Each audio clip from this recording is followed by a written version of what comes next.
जय हिंद दोस्तों, मैं नूप सिंह परिहार ज्ञानोदय एग्जाम हब में आपका स्वागत करता हूं। इस वीडियो सीरीज में यूपीएसआई एग्जाम 2017 में आए हुए सामान्य हिंदी के प्रश्नों को लिया गया है, जो आपके आने वाले यूपीएसआई के एग्जाम के लिए काफ़ी फायदेमंद है। इसके पहले 9 वीडियो और डाल दी गई हैं, जाके वो देखिए, जिससे आपको यूपीएसआई के हिंदी वाले पोर्शन में कोई भी दिक्कत ना हो। तो चलिए शुरू करते हैं, पढ़ते हैं। दोस्तों, यूपीएसआई एग्ज़ाम 2017 21 दिसंबर की थर्ड शिफ्ट में सामान्य हिंदी के 40 प्रश्न जो आए थे उनको उसमें कवर किया गया है। प्रश्न नंबर 1, हिंदी की उत्पत्ति किस अपभ्रंश से मानी जाती है? दोस्तों, हमें यहाँ अपभ्रंश के बारे में जानना है। अपभ्रंश भाषा की टूट फूट कहलाता है। प्राचीन संस्कृत, पाली और प्राकृत, पाली प्राकृत में बनी और इसके बाद अपभ्रंश बने और अपभ्रंश का काल 600 ईसा पूर्व से 1000 ईसा पूर्व तक था। अपभ्रंश का काल 600 ईसा पूर्व से 1000 ईसा पूर्व तक था। हिंदी भाषा में कई अपभ्रंश बने, जैसे सौरसेनी अपभ्रंश, ब्रांचर अपभ्रंश और मगधी अपभ्रंश। दोस्तों, ब्रज कोई अपभ्रंश नहीं है। और हिंदी की उत्पत्ति, हमको यहाँ हिंदी की उत्पत्ति जाननी है, तो हिंदी की उत्पत्ति हुई थी सौरसेनी अपभ्रंश से, क्योंकि पश्चिमी हिंदी का अपभ्रंश सौरसेनी अपभ्रंश है और पूर्वी हिंदी का अपभ्रंश मगधी अपभ्रंश है और ब्रांचर अपभ्रंश है। इस अपभ्रंश से सिंधी भाषा का जन्म हुआ था और पूर्वी हिंदी, बिहारी वगैरह जो भाषाएं हैं, तो वहाँ पूर्व में जो बोली जाती हैं वो वाली भाषाओं का जन्म मगधी अपभ्रंश से हुआ था। तो यहाँ पर ऑप्शन सी बिल्कुल सही है। पश्चिमी हिंदी यानी हमारी हिंदी का जो जन्म है वो सौरसेनी अपभ्रंश से हुआ था। तो चलिए आगे बढ़ते हैं। प्रश्न नंबर 3, उत्साह वास्तव में और मिली जुली अनुभूति है। शुक्ल जी के इस कथन को पूर्ण कीजिए। दोस्तों, यहाँ पर हमें ये खालिस्तान में जो शब्द, इनमें से कोई शब्द आएंगे वो हमको देखना है। उत्साह, कर्म, क्या? कर्म और फल की मिलीजुली अनुभूति है। ऑप्शन डी यहाँ बिल्कुल सही है। दोस्तों, ये सारे के सारे प्रश्न यूपीएसआई एग्जाम में आ चुके हैं, तो इनको ध्यान से देखिए, ध्यान से पढ़िए और वीडियो पूरा देखिए, ताकि आपको हिंदी वाले पोर्शन में कोई भी दिक्कत ना हो। तो प्रश्न नंबर 4, कठिन कार्य में सफलता प्राप्त करना, इस वाक्य के लिए उचित मुहावरा चुनिए। कठिन कार्य में सफलता प्राप्त करना, जान हथेली पर रखना ये भी गलत है, छक्के छुड़ाना ये भी गलत है, गंगा नहाना ये भी गलत है। ऑप्शन सी यहाँ पर बिल्कुल सही है। गढ़ जीत लेना, किला जीत लेना, ऑप्शन सी यहाँ बिल्कुल सही है। प्रश्न नंबर 5, कवि का सही बहुवचन रूप बताइए। कवि वर्ग नहीं है, कवि गण नहीं हो सकता, कवि वृंद नहीं हो सकता। ऑप्शन सी यहाँ बिल्कुल सही है। कवि जन होता है, शिक्षक जन, कवि जन, जन होता है। चलिए आगे बढ़ते हैं। प्रश्न नंबर 6, रामू की तो ऐसी आदत हो गई है, गोदी में बैठकर दाढ़ी नोचे वाक्य में प्रयुक्त लोकोक्ति का अर्थ क्या है? इसका अर्थ क्या है? गोदी में बैठकर दाढ़ी नोचे का अर्थ हमको निकालना है। व्यर्थ की बींगे हाँकना ये गलत है। भलाई पर भी दुष्टता ये बिल्कुल सही है। भलाई पर दुष्टता करना, गोदी में बैठकर दाढ़ी नोचे। बातें करते रहना गलत है, परेशान करना गलत है। ऑप्शन बी यहाँ बिल्कुल सही है। तो चलिए आगे बढ़ते हैं।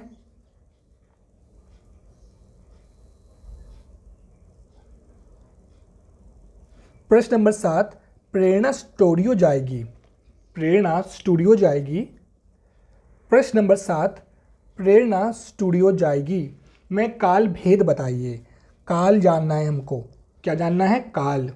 अपूर्ण वर्तमान काल की बात है नहीं है ये। समान वर्तमान काल तो है ही नहीं, इसमें भविष्य काल की बात हो रही है।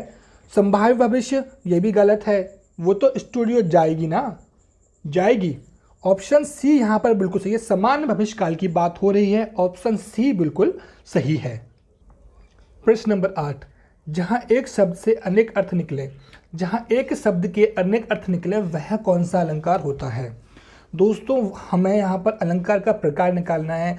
दोस्तों रूपक अलंकार और उपमा अलंकार शब्द अलंकार के पार्ट नहीं है, तो ये दोनों तो हो नहीं सकते।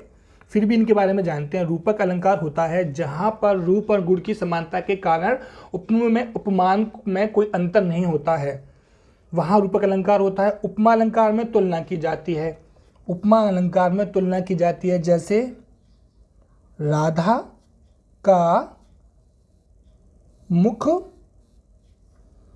चंद्रसा। यहाँ पर राधा का मुख चंद्रसा हो गया, तो यहाँ पर ऐसी बात की जाती है।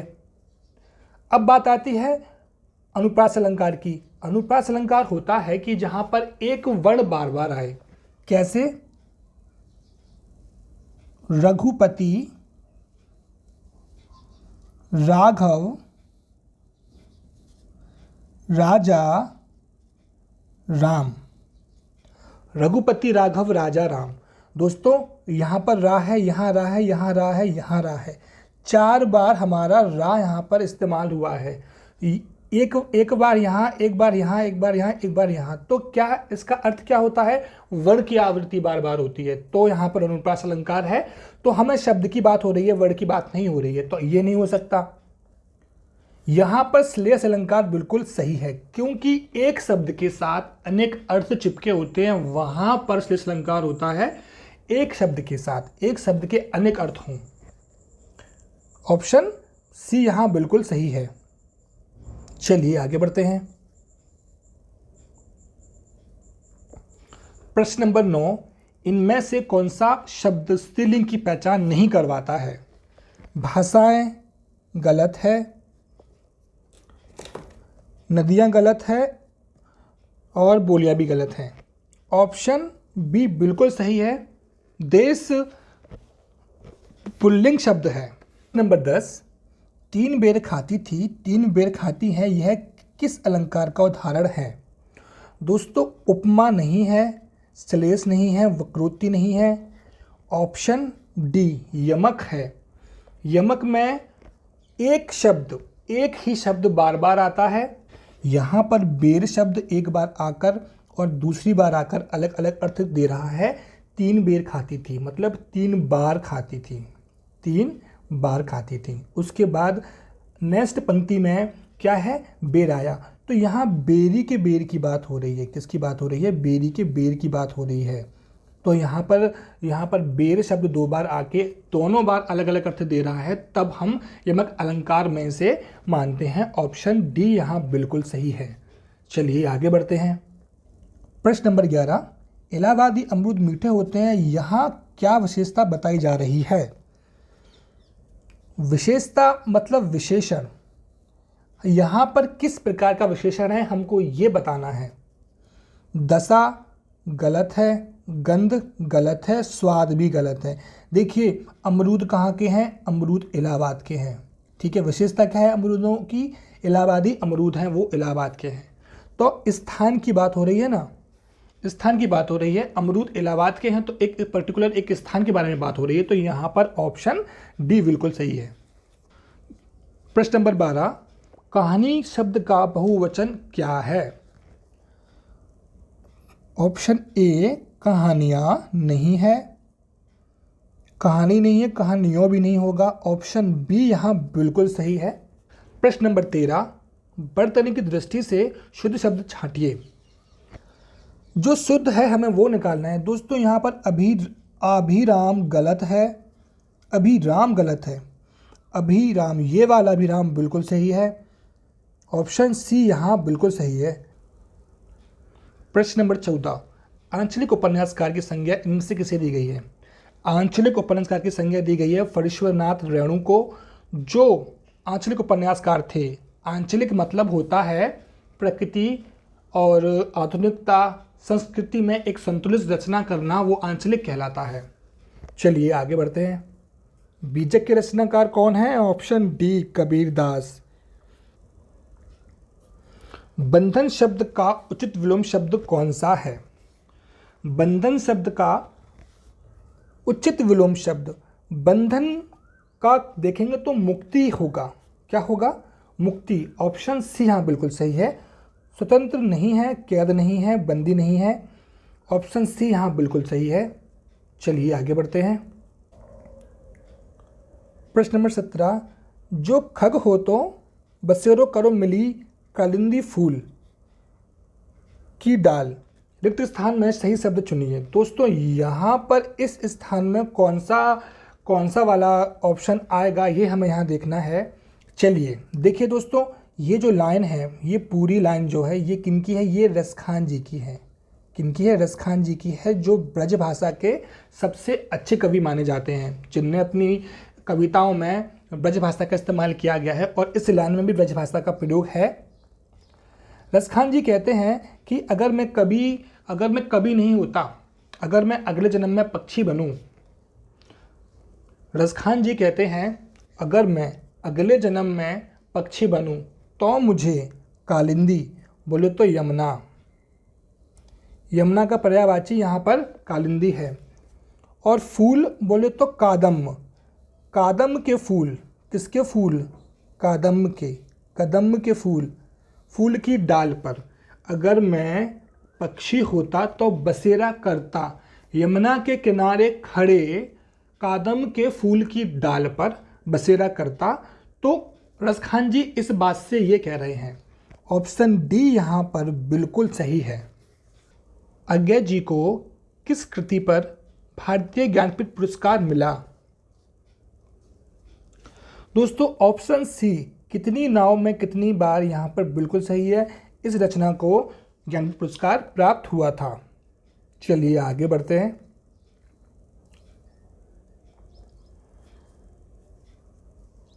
संयोग शब्द में उपसर्ग एवं मूल शब्द कौन सा है? दोस्तों मूल शब्द तो यहाँ पर योग होगा। योग तो हर ऑप्शन में दिया हुआ है। मूल शब्द यहाँ पर योग होगा। योग तो हर शब्द में दिया गया है, पर उसके पहले जो उपसर्ग लगा है वो कहाँ पर सही है? वो कौन सा सही है? तो यहाँ पर समयोग, समयोग योग है, सम प्लस योग, समयोग यहाँ पर दिया गया है, तो यहाँ पर समयोग बिल्कुल सही है। ऑप्शन सी यहाँ बिल्कुल सही है। चलिए आगे बढ़ते हैं। नंबर 20, इनमें से अनुपयुक्त समानार्थी जोड़ा पहचानिए। दोस्तों केस बाल बात बिल्कुल सही है। केला कदली, केले का पर्यायवाची कदली है, केस का बाल है, और द्रव्य का वित्त है, ये बिल्कुल सही है। और यहाँ पर बादल नीर, बादल और नीर के जो पर्यायवाची हैं वो सब सही शब्द नहीं है। बादल अलग चीज़ है, नीर अलग चीज़ है, बादल और पानी। तो यहाँ पर ऑप्शन ए बिल्कुल सही है, क्योंकि ये इनका जोड़ा नहीं मिल रहा है। ये सब एक दूसरे के पर्यायवाची हैं, एक दूसरे के नाम हैं, अलग अलग नाम है, और ये जो शब्द हैं ये अलग अलग चीज़ों के, बादल अलग है, पानी अलग है, नीर अलग है। चलिए आगे बढ़ते हैं। प्रश्न नंबर 21, आँख खोली देखो तो ना खालिस्तान है ना खालिस्तान, कवि देव की इस पंक्ति में रिक्त स्थान की पूर्ति कीजिए। दोस्तों हमको ये खालिस्तान में शब्द भरना है। दोस्तों यहाँ पर देखिए ऑप्शन सी सही है। कैसे है देखते हैं। आंखें खोली देखो तो ना घन है, ना घन है, ना घनश्याम है, ना घनश्याम है। यहाँ पर ऑप्शन सी बिल्कुल सही है। क्या है? ऑप्शन सी बिल्कुल सही है। चलिए आगे बढ़ते हैं। प्रश्न नंबर 22, ऊषा उदास आती है में कौन सा अलंकार है? दोस्तों यहाँ पर उपमा नहीं हो सकता, श्लेष नहीं हो सकता, ये दोनों हम ऊपर पढ़ चुके हैं। और ऑप्शन ए यहाँ पर बिल्कुल सही है, मानवीकरण अलंकार है। कैसे है? मानवीकरण अलंकार में प्राकृतिक चीज़ें जो होती हैं वो मानव की तरह सजीव व्यवहार करती हैं। ऊषा मतलब होता है सुबह, सुबह उदास आती है, मनुष्य उदास हो जाता है। इसी तरह मानव की तरह व्यवहार अगर प्राकृतिक चीज़ें करें, लेखक ने प्राकृतिक चीज़ों को मानव की तरह बताया है, तब वहाँ पर मानवीकरण अलंकार होता है। विभावना अलंकार मतलब होता है कि जहाँ काम कार्य के होते हुए भी काम हो जाए, कार्य के ना होते हुए भी काम हो जाए, जैसे आंखों के बिना देखना, पैरों के बिना चलना, ऐसी बातें अगर हों वहाँ पर होता है विभावना अलंकार। ऑप्शन ए यहाँ पर बिल्कुल सही है। मानवकरण अलंकार जहाँ पर प्राकृतिक चीज़ों को मानव की तरह व्यवहार किया जाता है वहाँ पर मानवकरण अलंकार होता है। प्रश्न नंबर 23, हमारा समाज उन्नति के पथ में है, इस वाक्य में किस प्रकार की अशुद्धि है। दोस्तों यहाँ पर आपको लग रहा होगा कि पद में गलती है। कैसे? देखिए, पद पर होना जरूरी है। पर यहाँ पर है, पर होता तब सही होता ना। अशुद्धि यहाँ पर में है। दोस्तों यहाँ वचन की अशुद्धि नहीं है, संज्ञा की नहीं है, लिंग की नहीं है, कारक यहाँ पर गलत इस्तेमाल किया गया है। तो ऑप्शन बी यहाँ पर बिल्कुल सही है। प्रश्न नंबर 24, निम्नलिखित वाक्यों में से अशुद्ध वाक्य पहचानिए। देखते हैं कौन सा शुद्ध है। उसे जल्दी घर जाना है, ये शुद्ध है। मुझे वहाँ नहीं जाना है, ये शुद्ध है। वे लोग घर जा रहे हैं, ये शुद्ध है। पिता ने मेरे से कहा। दोस्तों ये वाक्य गलत है, अशुद्ध है। ऑप्शन डी यहाँ बिल्कुल सही है। प्रश्न नंबर 25, संधि के 3 भेद होते हैं, स्वर संधि, संधि, संधि। यहाँ पर हमें संधि के भेद निकालना है। दोस्तों संधि के भेद 3 प्रकार से होते हैं, एक स्वर संधि, दूसरा व्यंजन संधि और तीसरा विसर्ग संधि। दोस्तों ऑप्शन ए यहाँ पर बिल्कुल सही है। चलिए आगे बढ़ते हैं। प्रश्न नंबर 26, सौमित्र शब्द निम्न में से किसका समानार्थी शब्द है? बताइए दोस्तों किसका होगा। ऑप्शन ए, लक्ष्मण को सौमित्र कहा जाता है। ऑप्शन ए यहाँ पर बिल्कुल सही है। प्रश्न नंबर 27 से 29, गद्यांश को ध्यानपूर्वक पढ़िए तथा संबंधित प्रश्नों के उत्तर दीजिए। गद्यांश को पढ़कर नीचे दिए हुए प्रश्नों के उत्तर देना है। गद्यांश पढ़ते हैं पहले। विज्ञान आज के औद्योगिक युग में बहुत महत्व रखते हैं। प्रश्न नंबर 27 से 29, गद्यांश को ध्यानपूर्वक पढ़िए और संबंधित प्रश्नों के उत्तर दीजिए। गद्यांश पढ़ना है फिर उत्तर देना है। विज्ञापन आज के औद्योगिक युग में बहुत महत्व रखते हैं, व्यापारी के नज़रिए से भी और आम जनता के दृष्टिकोण से भी। विज्ञापन व्यापारी को लाभ देने के प्रयत्न हेतु तैयार किए जाते हैं, जबकि विज्ञापनों पर होने वाला खर्च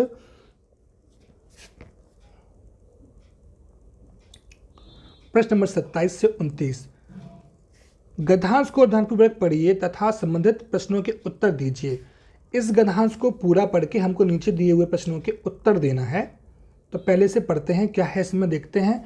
विज्ञापन आज के औद्योगिक युग में बहुत महत्व रखते हैं, व्यापारी के नजरिए से भी आम जनता के दृष्टिकोण से भी। विज्ञापन व्यापारियों को लाभ देने के प्रयत्न हेतु तैयार किए जाते हैं, जबकि विज्ञापनों पर होने वाला संपूर्ण खर्च उपभोक्ता पर ही परोक्ष रूप से पड़ता है। वस्तु की लागत बढ़ जाने से उसके मूल्य में वृद्धि हो जाती है।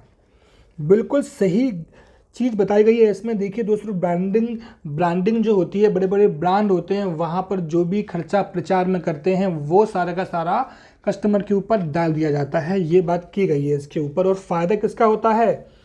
फ़ायदा होता है किनका? कंपनी का फ़ायदा होता है। व्यापारी को लाभ देने के लिए ये चीज़ें की जाती हैं। तो चलिए आगे बढ़ते हैं, इसके प्रश्न देखते हैं।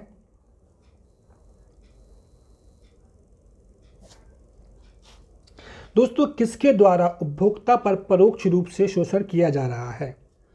दोस्तों सीधी सी बात है, विज्ञापन के द्वारा।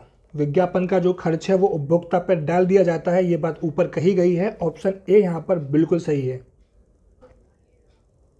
प्रश्न नंबर 29, आज के औद्योगिक युग में किसका महत्व बढ़ता जा रहा है? महत्व बढ़ रहा है विज्ञापनों के प्रचार और प्रसार का। ऑप्शन बी यहाँ और ए यहाँ पर बिल्कुल सही है। प्रश्न नंबर 29, आज के औद्योगिक युग में किसका महत्व बढ़ता जा रहा है? वस्तुओं की गुणवत्ता का नहीं, वस्तुओं की लागत का नहीं, वस्तुओं के मूल्य का नहीं। भैया भाई प्रश्न नंबर 29, आज के औद्योगिक युग में किसका महत्व बढ़ता जा रहा है? दोस्तों, विज्ञापन के प्रचार प्रसार का महत्व ज़्यादा बढ़ रहा है। विज्ञापन की बात की गई है उपवाले गद्यांश में, तो ऑप्शन ए यहाँ पर बिल्कुल सही है। प्रश्न नंबर 30, श्रीलाल शुक्ल को उनकी किस कृति पर व्यास सम्मान प्रदान किया गया था? ऑप्शन डी, विश्रामपुर का संत। ऑप्शन बी के लिए इनको व्यास सम्मान दिया गया था। चलिए आगे बढ़ते हैं।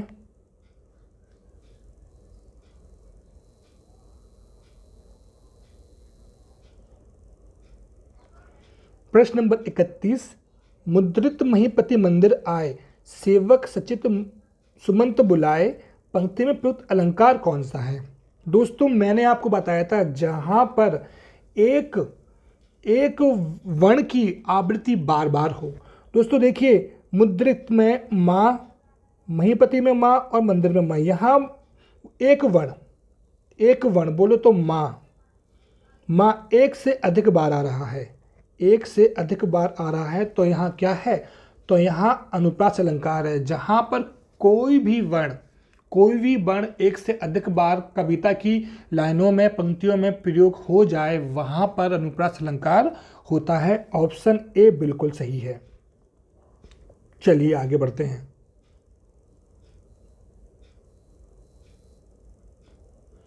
मोक्ष की इच्छा रखने वाला क्या कहलाता है? कर्मठ गलत, उत्सुक गलत, जिज्ञासु गलत। ऑप्शन बी यहाँ पर बिल्कुल सही है। चलिए आगे बढ़ते हैं।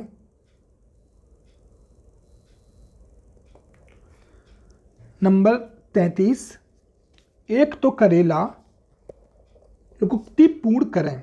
एक तो करेला, दूजा नीम चढ़ा। मतलब वो डबल कड़वा है, बहुत ही ज़्यादा कड़वा है। ऑप्शन डी यहाँ पर बिल्कुल सही है। प्रश्न नंबर 34, उचित शब्दों में रिक्त स्थान की पूर्ति करें। 200 वैष्णव की वार्ता के रचनाकार गोकुल दास हैं। 252, क्या 252 ये इनकी रचना है? किनकी? गोकुल दास जी की। गोकुल दास जी का एक और नाम है, क्या नाम है? महाप्रभु वल्लभाचार्य। क्या? वल्लभाचार्य। महाप्रभु वल्लभाचार्य जो पुष्टि मार्ग के संस्थापक हैं, और इनकी रचना ब्रज भाषा में हुआ करती थी। ऑप्शन डी यहाँ बिल्कुल सही है। 252 वैष्णव की वार्ता इनकी रचना है। 52 यहाँ पर सही है। ऑप्शन डी यहाँ बिल्कुल सही है। चलिए आगे बढ़ते हैं। प्रश्न नंबर 35, सिक्का जमाना मुहावरे का अर्थ क्या है? सफलता प्राप्त करना नहीं, प्रभाव स्थापित करना। बिल्कुल सही। ऑप्शन बी यहां पर बिल्कुल सही है। प्रश्न नंबर 36, विशेषण की विशेषता बताने वाले शब्द को क्या कहा जाता है? दोस्तों, यहाँ पर विशेषण की विशेषता जो शब्द बताता है उसको क्या कहते हैं, ये हमें जानना है। दोस्तों देखिए, विधेय विशेषण गलत, ये होता ही नहीं है कोई। और क्रिया विशेषण नहीं, उद्देश्य विशेषण नहीं, ये दोनों विशेषण के प्रकार नहीं होते हैं। प्रश्न नंबर 36, विशेषण की विशेषता बताने वाला शब्द क्या कहलाता है? प्रश्न नंबर 36, विशेषण की विशेषता बताने वाला शब्द क्या कहलाता है? दोस्तों, विशेषण की विशेषता जो शब्द बताता है हमें वो जानना है। विधेय विशेषण गलत, प्रविशेषण ये बिल्कुल सही है। प्रविशेषण ही विशेषता बताता है विशेषण की। जैसे रात बहुत ठंडी है, ठंडी जो शब्द है वो क्या है? विशेषण है। और जो बहुत शब्द बताया गया है, बहुत, ये शब्द है प्रविशेषण। ऑप्शन बी यहाँ पर बिल्कुल सही है। नंबर 37, निम्न में से कौन सा कोकिल का समानार्थी शब्द नहीं है? कोकिल मतलब कोयल। देखिए, कोयल को पिक कहा जाता है, कोयल तो कहते हैं, श्यामा भी कहते हैं, मधुकरी नहीं कहते हैं। मधुकरी यहाँ पे बिल्कुल सही है। मधुकरी होता है भंवरा। क्या होता है? भंवरा होता है मधुकरी। ऑप्शन बी यहाँ पर बिल्कुल सही है, जो कोयल का पर्यायवाची नहीं है। प्रश्न नंबर 38, हमारा भावी जीवन निसंदेह उज्जवल होगा में रेखांकित शब्द का विलोम शब्द बताइए। दोस्तों यहाँ पर भावी शब्द जो है, ये भावी शब्द है, इसका विलोम क्या होगा? भावी मतलब होता है भविष्य। भविष्य का विलोम क्या होगा? भविष्य का विलोम होता है अतीत। ऑप्शन बी यहाँ पर बिल्कुल सही है। चलिए आगे बढ़ते हैं। प्रश्न नंबर 39, निम्नलिखित वाक्यों में से कौन सा कथन अशुद्ध है? हमारे पास समय कम है, ये बिल्कुल सही है। ऑप्शन बी, कल लोगों की भीड़ जमेगी। भीड़ जमेगी थोड़ा सा सही नहीं लग रहा है पढ़ने में और सुनने में। जमेगी, लगेगी और जमेगी बात दूसरी है। ठीक है, ऑप्शन बी यहाँ पर बिल्कुल सही है। 39 का अशुद्ध ऑप्शन बी है। चलिए आगे बढ़ते हैं।